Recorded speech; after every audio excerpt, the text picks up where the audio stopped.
not employed, they will tend to commercial sexual exploitation so that they can earn a living. Point of information, ma'am. Ma'am, so are you saying that those children that sell things in the streets are doing sexual exploitation so that they can earn a living? Is that what are you saying? Repeat your question, I'm sorry. I said those children that sell things like sweets, drinks in the streets, is that sexual exploitation? They're doing that to earn a living. They've migrated from rural areas, but they're now in the town. They're earning a living through selling things, and they are boys. Are boys also sexually exploited? Okay. Nowadays we have issues of sodomy. We have boys in the streets who have grown women with money approaching them. We also have other men from our societies who are approaching those young boys for sex so that they can earn a living. We get that most of those children move from the rural areas. They don't have like relatives around here. So selling sweets, my friend, for 50 cents or for 10 cents a day won't buy me bread. 10 cents won't buy me a plate of salsa. So those children, if given an opportunity by a sugar daddy to be given $1 just for one session, I don't think they're going to refuse that. Hence, children. Yes, we do. We do have cases, we do have cases of children living on the streets. We've had an encounter when we had a sexual reproductive health session with those children, and they were actually reporting that those cases are happening, that they have grown women or they have sugar daddies, I may say, approaching them and offering them money. And they've told us that they cannot refuse, knowing that they don't know where their next meal is going to come from. So yes, they're going to take that opportunity and take the money. Ignorance, ladies and gentlemen. I may be taught continuously, but then I'm ignorant. I do not know. I'm uncivilized. Is the key to ignorance. That is what it simply implies, ladies and gentlemen. And with this, I rest my case. To pay school fees and inaction to cause distraction founded on gender of an individual are not the only push factors which lead children to engage in sexual exploitation. Ladies and gentlemen, I am going to rebut on the first and second speaker's presentation. The first speaker of the fellow affirmative side did not lay down their line of argument, hence we cannot rebut anything on that. Secondly, the second speaker did not provide much evidence, ladies and gentlemen. Children can now sell things. For example, in Kadoma, ladies and gentlemen, children are now working in mines to provide themselves. If a child can earn 1 point a day, that is $4. What about a week? 4 times 7, that is $28. That children can earn a living and can provide for themselves and their siblings. Hence, poverty is not the only way to go. That sexual exploitation is not caused by poverty. Moving further, ladies and gentlemen, there is peer pressure, as said by the first speaker of my team. Children are now being forced by friends to engage in sexual exploitation. This is seen by Guani Biao, which is near Waverly High School in Kadoma, ladies and gentlemen. Children now go after lessers or sugar daddies, as I may say, so that they can earn more things. But this is willingly manipulated. They have everything that they need. They're not even poor. Their parents are busy paying school fees for them, and there is no gender-based violence involved. They just want blessers. They just want those old men with big stomachs to be with them. So this is not caused by poverty or lack of school fees or gender-based violence. Furthermore, the cultural practices, ladies and gentlemen, which can cause children to be sexually exploited. Other children are not even involved in poverty. They have everything they want. Probably, I am Muslim, and my parents forced me to be engaged in sexual abuse by a man who's older than me. Is that poverty? No. I am going to school, yes, and there is no gender-based violence involved. It's just that my culture says that I have to get married before I want to. So that there is no poverty, gender-based violence, or lack of school fees involved. Moving further, ladies and gentlemen, in Quebec, ladies and gentlemen, boys and girls who go to school can skip a day of not going to school and they go to an all-white party. They take off their clothes and do things which are immoral. They're sexually exploiting themselves without anyone pushing them. Their parents pay school fees for them to go to school, but then they don't want to go to school. They just want to have fun. Ladies and gentlemen, let's be realistic. Is this poverty? No. Is this lack of paying school fees? No. Is this gender-based violence involved? No. I bet you differ, ladies and gentlemen. There is also ignorance involved. Other children are just ignorant to factors that are around them. They just want to learn. They just want to do it. They just want to have fun. They don't care about their futures. So you can completely see that poverty, gender-based violence, and lack of school fees are not the only causes of of sexual exploitation. So, ladies and gentlemen, as the non-affirmative side, we stand firmly and unshaken, moving against the motion at hand, which reads that this House believes that poverty, lack of school fees, and gender-based violence are the causes or the push factors to sexual exploitation. I rest my case. We know of so many girls who are willingly sexually exploited, not because of lack of school fees, not because of poverty, but they are willingly exploited. We have in Kadoma, there's this place called Mugoni Travel. In this place, I have some of my classmates who visit this place, and even if you ask them here, they have no tangible reason in engaging in sexual exploitation. Secondly, there's ignorance. Programs by NGOs have reached far and wide in Zimbabwe. I doubt there are very few people who do not know about sexual exploitation. Thus, ignorance is a factor that also leads to sexual exploitation. Ladies and gentlemen, what about the children who work in mines, the children who sell food items? Is that sexual exploitation? We cannot count that as sexual exploitation, as poverty and lack of school fees can be combated. I have nothing to rebut, as the affirmative side has said nothing yet. With this, I listen, please. Being forced with everything that they want at their homes, just to have fun or to gain popularity at school, that they're dating a blesser mama, a blesser papa. So we cannot blame the above three for children being sexually abused, but rather let us look on the brighter side. As Adolf Hitler once said in the court, this world suffers a lot, not because of violence or bad people, but because of the silence of good people. And as the affirmative side, we've blessed you with the truth and with the good people.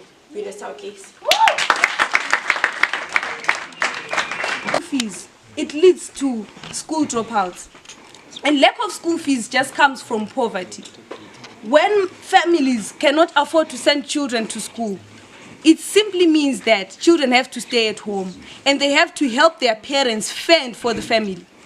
And how are the children going to help fend for the family? We don't have firms that hire children. Thus, children will have to tend to the streets into begging. And if it's not begging, they'll find people, elderly men in the streets out there, elderly women. Nowadays, we have issue Yema Benten. We have elderly women luring these small boys, and they give them money. And you cannot refuse to be given a $10 note just for one session. Not knowing where your next meal is going to come from. Knowing that you left your siblings at home, suffering vasina kudya.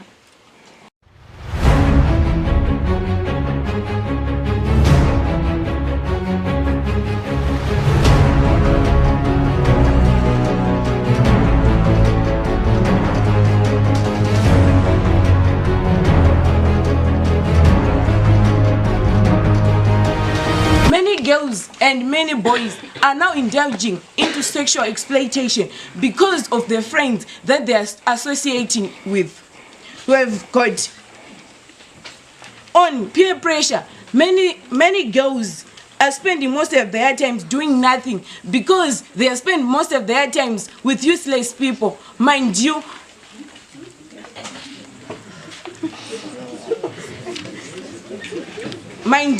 if you spend your time with a person who does not encourage you to do useful things, you end up in the wrong direction.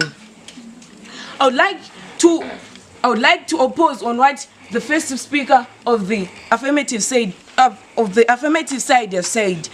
One cannot indulge into sexual exploitation only because of poverty, because you can do other things, like you can find resources, you can find organizations where you can find your help. Like we've got many organizations which help children, like Kurainashe and Dreams. With this, I thank you.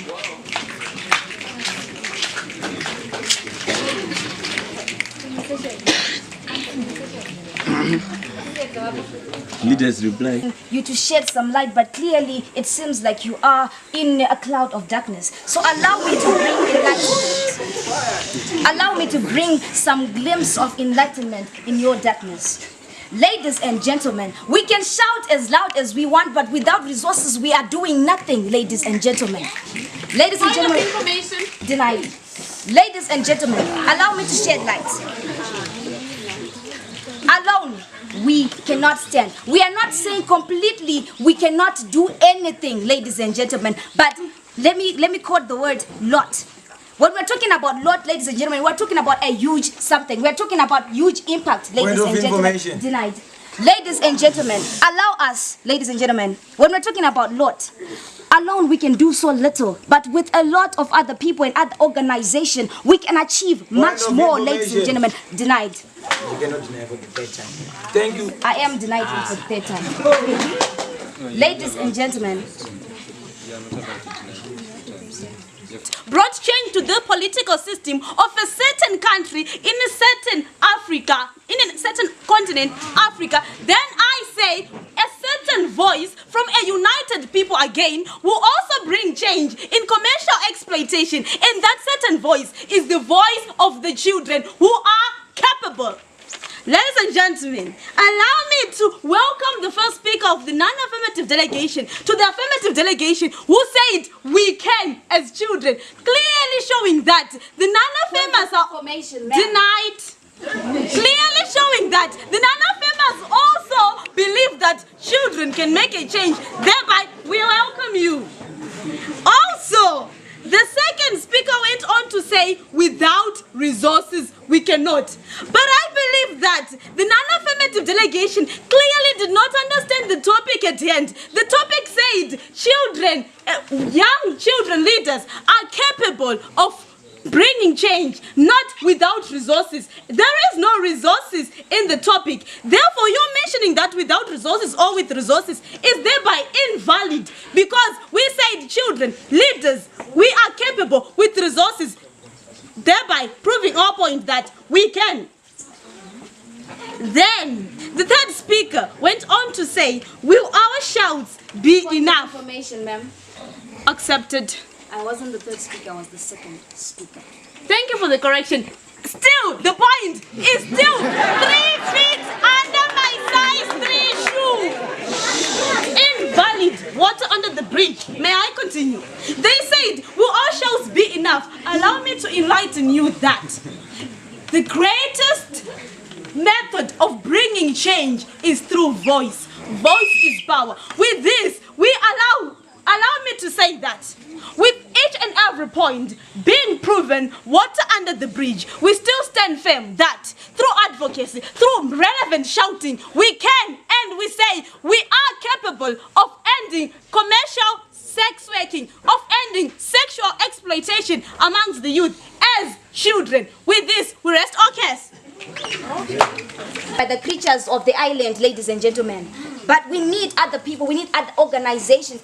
For this conference alone, allow me to give this conference as an exhibit, ladies and gentlemen. For this conference to happen, ladies and gentlemen, we needed finances for it to happen. That's what we are saying, ladies and gentlemen. We are saying that on our own as child leaders, we cannot stand, we cannot be able to take on the responsibility of rehabilitating the sexual workers, ladies and gentlemen. Let's not call them workers, but they are children, ladies and gentlemen. They are in need of finances, ladies and gentlemen. They are school dropouts. Most of them are school dropouts. They are in need of finances. BIM itself, ladies and gentlemen, in Marondera, has been failing to pay for children's school fees, ladies and gentlemen. What do we need? We need...